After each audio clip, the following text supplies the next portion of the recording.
इस भाग में आप जानेंगे कि कर्ण के मारे जाने के बाद उस दिन और आगे क्या क्या हुआ। पिछले भाग का लिंक आपको डिस्क्रिप्शन बॉक्स और चैनल के पेज पर कर्ण पर्व की प्लेलिस्ट में मिल जाएगा। कर्ण पर्व अध्याय 94। संजय कहते हैं, राजन, आपके पुत्र द्वारा सेना को पुनः लौटाने का प्रयत्न होता देख उस समय भयभीत और मूढ़चित्त हुए मदराज शल्य ने दुर्योधन से इस प्रकार कहा। शल्य बोले, वीर नरेश, मारे गए मनुष्यों, घोड़ों और हाथियों की लाशों से भरा हुआ यही युद्ध स्थल कैसा भयंकर जान पड़ता है। पर्वताकार गजराज जिसके मस्तकों से मद की धारा फूटकर बहती थी, एक ही साथ बाणों की मार से शरीर विदीर्ण हो जाने के कारण धराशाही हो गए हैं। उनमें से कितने ही वेदना से छटपटा रहे हैं, कितनों के प्राण निकल गए हैं। उन पर बैठे हुए सवारों के कवच, अस्त्र शस्त्र, ढाल और तलवार आदि नष्ट हो गए हैं। इन्हें देखकर ऐसा जान पड़ता है मानो वज्र के आघात से बड़े बड़े पर्वत ढह गए हों और उनके प्रस्तर खंड, विशाल वृक्ष तथा औषध समूह छिन्न भिन्न हो गए हों। उन गजराजों के घंटे, अंकुश, तोमर और ध्वज आदि सभी वस्तुएं बाणों के आघात से टूट फूट कर बिखर गई हैं। उन हाथियों के ऊपर सोने की जाली से युक्त आवरण पड़ा है। उनकी लाशें रक्त के प्रवाह से नहा गई हैं। घोड़े बाणों से विदीर्ण होकर गिरे हैं। वेदना से व्यथित हो उच्छ्वास लेते और मुख से रक्त वमन करते हैं। वे दीनतापूर्ण आर्तनाद कर रहे हैं। उनकी आंखें घूम रही हैं। वे धरती में दांत गड़ाते और करुण चीत्कार करते हैं। हाथी, घोड़े, पैदल सैनिक तथा वीर समुदाय बाणों से शत विक्षत हो मरे पड़े हैं। किन्हीं की सांसें कुछ कुछ चल रही हैं और कुछ लोगों के प्राण सर्वथा निकल गए हैं। हाथी, घोड़े, मनुष्य और रथ कुचल दिए गए हैं। इन सब की कांति मंद पड़ गई है। इनके कारण इस महासमर की भूमि निश्चय ही वैतरणी के समान प्रतीत होती है। हाथियों के शुंडदंड और शरीर छिन्न भिन्न हो गए हैं। कितने ही हाथी पृथ्वी पर गिरकर कांप रहे हैं। कितनों के दांत टूट गए हैं और वे खून उगलते तथा छटपटाते हुए वेदनाग्रस्त हो करुण स्वर में कराह रहे हैं। बड़े बड़े रथों के समूह इस रणभूमि में बादलों के समान छा गए हैं। उनके पहिए, बाण, जुए और बंधन कट गए हैं। तरकस, ध्वज और पताकाएं फेंकी पड़ी हैं। सोने के जाल से आवृत हुए वे रथ बहुत ही क्षतिग्रस्त हो गए हैं। हाथी, रथ और घोड़ों पर सवार होकर युद्ध करने वाले यशस्वी योद्धा और पैदल वीर सामने लड़ते हुए शत्रुओं के हाथ से मारे गए हैं। उनके कवच, आभूषण, वस्त्र और आयुध सभी छिन्न भिन्न होकर बिखर गए हैं। इस प्रकार शांत पड़े हुए आपके प्राणहीन योद्धाओं से यह पृथ्वी पट गई है। बाणों के प्रहार से घायल होकर गिरे हुए सहस्त्रों महाबली योद्धा आकाश से नीचे गिरे हुए अत्यंत दीप्तिमान एवं निर्मल प्रभा से प्रकाशित ग्रहों के समान दिखाई देते हैं और उनसे ढकी हुई यह भूमि रात के समय उन ग्रहों से व्याप्त हुए आकाश के सदृश सुशोभित होती है। कर्ण और अर्जुन के बाणों से जिनके अंग अंग छिन्न भिन्न हो गए हैं, उन मारे गए कौरव संज वीरों की लाशों से भरी हुई भूमि यज्ञ के स्थापित हुई अग्नियों के द्वारा यज्ञ भूमि के समान सुशोभित होती है। उनमें से कितने ही वीरों की चेतना लुप्त हो गई है और कितने ही पुनः सांस ले रहे हैं। कर्ण और अर्जुन के हाथों से छूटे हुए बाण हाथी, घोड़े और मनुष्यों के शरीरों को विदीर्ण करके उनके प्राण निकालकर तुरंत पृथ्वी में घुस गए थे। मानो अत्यंत लाल रंग के विशाल सर्प अपने बिल में जा घुसे हों। नरेंद्र, अर्जुन और कर्ण के बाणों द्वारा मारे गए हाथी, घोड़े एवं मनुष्य बाणों से नष्ट भ्रष्ट होकर गिर पड़े। रथों से इस पृथ्वी पर चलना फिरना असंभव हो गया है। सजे सजाए रथ बाणों के आघात से मत डाले गए हैं। उनके साथ जो योद्धा, शस्त्र, श्रेष्ठ आयुध और ध्वज आदि थे, उनकी भी यही दशा हुई है। उनके पहिए, बंधन, रज्जु, धुरे, जुए और त्रिवेणुकाष्ठ के भी टुकड़े टुकड़े हो गए हैं। उन पर जो अस्त्र शस्त्र रखे गए थे वे सब दूर जा पड़े हैं। सारी सामग्री नष्ट हो गई है। अनुकर्ष, तुणीर और बंधन, रज्जु ये सब के सब नष्ट भ्रष्ट हो गए हैं। उन सभी रथों की बैठकें टूट फूट गई हैं। सुवर्ण और मणियों में विभूषित उन रथों द्वारा आच्छादित हुई पृथ्वी शरद ऋतु के बादलों से ढके हुए आकाश के समान जान पड़ती है। जिनके स्वामी रथी मारे गए हैं, राजाओं के उन सुसज्जित रथों को जब वेगशाली घोड़े खींच लिए जाते थे और झुंड के झुंड मनुष्य, हाथी, साधारण रथ और अश्व भी भागे जा रहे थे, उस समय उनके द्वारा शीघ्रतापूर्वक भागने वाले बहुत से मनुष्य कुचलकर चूर चूर हो गए हैं। सुवर्ण पत्र जड़े गए परिघ, फरसे, तीखे शूल, मूसल, मुद्रर, मयान से बाहर निकली हुई चमचमाती तलवारें और सुवर्ण जटित गदाएं जहां तहां बिखरी पड़ी हैं। स्वर्णमय अंगदों, बाजूबंद से विभूषित धनुष, सोने के विचित्र पंख वाले बाण, रष्टि, पानीदार एवं कोश रहित निर्मल खड़ग तथा सुनहरे डंडों से युक्त प्रास, छत्र, चंवर, शंख और विचित्र मालाएं छिन्न भिन्न होकर फेंकी पड़ी हैं। राजन, हाथी की पीठ पर बिछाए जाने वाले कंबल या झूल, पताका, वस्त्र, आभूषण, किरीट माला, उज्ज्वल मुकुट, श्वेत चामर, मूंग और मोतियों के हार से सब के सब इधर उधर बिखरे पड़े हैं।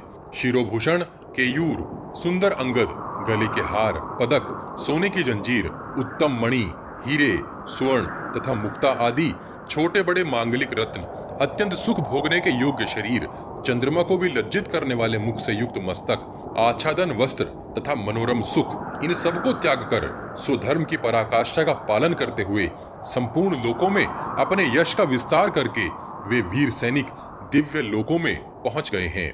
दूसरों को सम्मान देने वाले दुर्योधन, अब लौटो, इन सैनिकों को भी जाने दो, शिविर में चलो। प्रभो, ये भगवान सूर्य भी अस्तांचल पर लटक रहे हैं। नरेंद्र, तुम ही इस नरसंहार के प्रधान कारण हो। दुर्योधन से ऐसा कहकर राजा शल्य चुप हो गए। उनका चित्त शोक से व्याकुल हो रहा था। दुर्योधन भी आर्त होकर हा कर्ण पुकारने लगा। वह सुध-बुध खो बैठा था। उसके नेत्रों से वेगपूर्वक आंसुओं की अविरल धारा बह रही थी।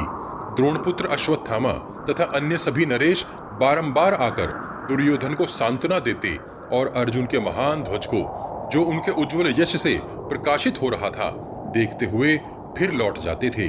मनुष्यों, घोड़ों और हाथियों के शरीर से बहते हुए रक्त की धारा से वहां की भूमि ऐसी सिंच गई थी कि लाल वस्त्र, लाल फूलों की माला तथा तपाए हुए सुवर्ण के आभूषण धारण करके सबके सामने आई हुई सर्वगम्या नारी अर्थात वैश्या के समान प्रतीत होती थी। राजन, अत्यंत शोभा पाने वाले उस रौद्र मुहूर्त अर्थात सायंकाल में रुधिर से जिसका स्वरूप छिप गया था, उस भूमि को देखते हुए कौरव सैनिक वहां ठहर न सके। वे सब के सब देवलोक की यात्रा के लिए उद्यत थे। महाराज, समस्त कौरव कर्ण के वध से अत्यंत दुखी हो हा कर्ण की रट लगाते और लाल सूर्य की ओर देखते हुए बड़े वेग से शिविर की ओर चले। गांडीव धनुष से छूटे हुए सुवर्ण में पंख वाले और शिला पर तेज किए हुए बाणों से कर्ण का अंग अंग बिंद गया था। उन बाणों की पंखें रक्त में डूबी हुई थी। उनके द्वारा युद्ध स्थल में पड़ा हुआ कर्ण मर जाने पर भी अंशुमाली सूर्य के समान सुशोभित हो रहा था। भक्तों पर कृपा करने वाले भगवान सूर्य खून से भीगे हुए कर्ण के शरीर का किरणों द्वारा स्पर्श करके रक्त के समान ही लाल रूप धारण कर मानो स्नान करने की इच्छा से पश्चिम समुद्र की ओर जा रहे थे। इस युद्ध के ही विषय विचार करते हुए देवताओं तथा ऋषियों के समुदाय वहां से प्रस्थित हो अपने अपने स्थान को चल दिए और इसी विषय का चिंतन करते हुए अन्य लोग भी सुखपूर्वक अंतरिक्ष अथवा भूतल पर अपने अपने निवास स्थान को चले गए।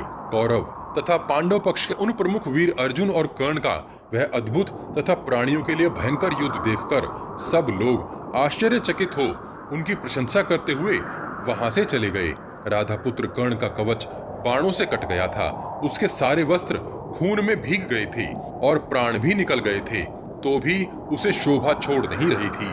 वह तपाए हुए सुवर्ण तथा अग्नि और सूर्य के समान कांतिमान था। उस शूरवीर को देखकर सब प्राणी जीवित सा समझते थे। महाराज, जैसे सिंह से दूसरे जंगली पशु सदा डरते रहते हैं, उसी प्रकार युद्ध स्थल में मारे गए सूत पुत्र से समस्त योद्धा भय मानते थे। पुरुष सिंह नरेश यह मारा जाने पर भी जीवित सा दिखता है। महामना कर्ण के शरीर में मरने पर भी कोई विकार नहीं हुआ था। राजन, नाना प्रकार के आभूषणों से विभूषित तथा तपाए हुए सुवर्ण का अंगद अर्थात बाजूबंद धारण किए वह कर्तन कर्ण मारा जाकर अंकुर युक्त वृक्ष के समान पड़ा था। नरव्याघ्र नरेश उत्तम सुवर्ण के समान कांतिमान कर्ण प्रज्वलित अग्नि के तुल्य प्रकाशित होता था, परंतु पार्थ के बाण रूपी जल से वह बुझ गया। जैसे प्रज्वलित आग जल को पाकर बुझ जाती है, उसी प्रकार सम्रांगण में कर्ण रूपी अग्नि को अर्जुन रूपी मेघ ने बुझा दिया। इस पृथ्वी पर उत्तम युद्ध के द्वारा अपने लिए उत्तम यश का उपार्जन करके बाणों की झड़ी लगाकर 10 दिशाओं को संतप्त करके पुत्र सहित कर्ण अर्जुन के तेज से शांत हो गया। अस्त्र के तेज से संपूर्ण पांडव और पांचालों को संताप देकर बाणों की वर्षा के द्वारा शत्रु सेना को तपाकर तथा सहस्त्र किरणों वाले तेजस्वी सूर्य के समान संपूर्ण संसार में अपना प्रताप बिखेर कर वह कर्तन कर्ण पुत्र और वाहनों सहित मारा गया। नायक रूपी पक्षियों के समुदाय के लिए जो कल्प वृक्ष के समान था वह कर्ण मार गिराया गया, जो मांगने पर सदा ही कहता था कि मैं दूंगा, श्रेष्ठ याचकों के मांगने पर जिसके मुंह से कभी ना ही नहीं निकला, वह धर्मात्मा कर्ण द्वैरथ युद्ध में मारा गया। जिस महामनस्वी कर्ण का सारा धन ब्राह्मणों के अधीन था, ब्राह्मणों के लिए जिसका कुछ भी अपना जीवन भी अदेय नहीं था, जो स्त्रियों को सदा प्रिय लगता था, प्रतिदिन दान किया करता था, वह महारथी कर्ण पार्थ के बाणों से दग्ध हो परम गति को प्राप्त हो गया। राजन, जिसका सहारा लेकर आपके पुत्र ने पांडवों के साथ वैर किया था, वह कर्ण आपके पुत्रों की विजय की आशा, सुख और कवच अर्थात रक्षा लेकर स्वर्गलोक को चला गया। कर्ण के मारे जाने पर नदियों का प्रवाह रुक गया, सूर्यदेव अस्तांचल को चले गए और अग्नि तथा सूर्य के समान कांतिमान मंगल एवं सोमपुत्र बुध तिरछे होकर उदित हुए। आकाश फटने सा लगा, पृथ्वी चीत्कार कर उठी, भयानक और रूखी हवा चलने लगी, संपूर्ण दिशाएं धूम सहित अग्नि से प्रज्वलित सी होने लगी और महासागर भयंकर स्वर्ग में गरजने तथा विक्षुब्ध होने लगे। वनों सहित पर्वत समूह कांपने लगे, संपूर्ण भूत समुदाय व्यथित हो उठे। प्रजानाथ बृहस्पति नामक ग्रह रोहिणी नक्षत्र को सब ओर से घेरकर चंद्रमा और सूर्य के समान प्रकाशित होने लगा। कर्ण के मारे जाने पर दिशाओं के कोने कोने में आग सी लग गई, आकाश में अंधेरा छा गया, धरती डोलने लगी, अग्नि के समान प्रकाशमान उल्का गिरने लगी और निशाचर प्रसन्न हो गए। जिस समय अर्जुन ने शूर के द्वारा कर्ण के चंद्रमा के समान कांतिमान मुख वाले मस्तक को काट गिराया, उस समय आकाश में देवताओं के मुख से निकला हुआ हाहाकार का शब्द गूंज उठा। राजन, देवता, गंधर्व और मनुष्यों द्वारा पूजित अपने शत्रु कर्ण को युद्ध में मारकर अर्जुन अपने उत्तम तेज से उसी प्रकार प्रकाशित होने लगे जैसे पूर्व काल में वृत्रासुर का वध करके इंद्र सुशोभित हुए थे। तदनंतर नरश्रेष्ठ श्री कृष्ण और अर्जुन सम्रांगण में रथ पर आरूढ़ हो अग्नि और सूर्य के समान तेजस्वी एक ही वाहन पर बैठे हुए भगवान विष्णु और इंद्र के सदृश भय रहित हो विशेष शोभा पाने लगे। वे जिस रथ से यात्रा करते थे उससे मेघ समूहों की गर्जना के समान गंभीर ध्वनि होती थी। वह रथ शरत काल के मध्याह्नकालीन सूर्य के समान तेज से उद्दीप्त हो रहा था। उस पर पताका फहराती थी और उसकी ध्वजा पर भयानक शब्द करने वाला वानर बैठा था। उसकी कांति चंद्रमा, शंख और स्फटिक मणि के समान सुंदर थी। वह रथ वेग में अपना सानी नहीं रखता था और देवराज इंद्र के रथ के समान तीव्रगामी था। उस पर बैठे हुए दोनों नरश्रेष्ठ देवराज इंद्र के समान शक्तिशाली और पुरुषार्थी थे तथा सुवर्ण, मुक्ता, मणि, हीरे और मूंगे के बने हुए आभूषण उनके श्री अंगों की शोभा बढ़ाते थे।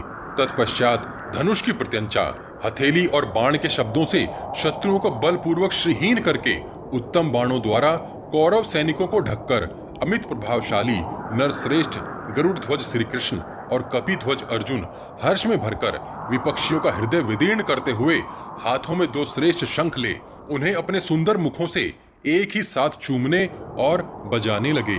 उनके वे दोनों शंख सोने की जाली से आवृत बर्फ के समान सफेद और महान शब्द करने वाले थे। पंचजन्य तथा देवदत्त दोनों शंखों की गंभीर ध्वनि ने पृथ्वी, आकाश तथा संपूर्ण देवताओं को प्रतिध्वनित कर दिया।